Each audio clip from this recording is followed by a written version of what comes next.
Une cinquantaine de salariés de l'enseigne Castorama d'Anglet ont débrayé ce matin à l'appel national lancé par les syndicats CGT et FO de Castorama. Une mobilisation qui s'est déroulée au moment même où s'ouvraient de nouvelles négociations nationales. Parmi les revendications, une augmentation de 100 € net des salaires, mais aussi 1 000 € de prime Macron. Ces négociations interviennent un mois après la fin des négociations annuelles obligatoires au sein de Castorama. Le recensement de la population commence aujourd'hui. Si vous faites partie des citoyens sélectionnés, sachez qu'un agent recenseur se présentera à votre domicile d'ici le 23 février prochain. Remplir le questionnaire est obligatoire.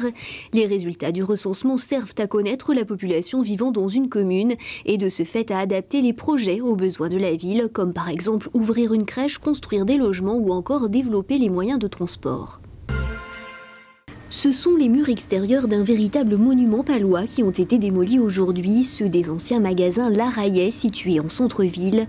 Si les travaux de démolition ont commencé en début d'année, ceux de ce matin, beaucoup plus impressionnants, ont attiré bien des curieux. Le terrain accueillera une résidence senior livrée en juin 2020. Vous avez sans doute entendu parler des tiny houses, ces petites maisons que l'on peut tracter sur remorque et déplacer facilement. Un phénomène apparu aux États-Unis au début des années 2000 et qui a depuis gagné l'Europe. Histoire de cabane, une entreprise de Charente-Maritime s'est lancée dans leur fabrication. Il faut dire que ces petites maisons présentent plusieurs avantages, dont celui de ne pas payer de taxes d'habitation.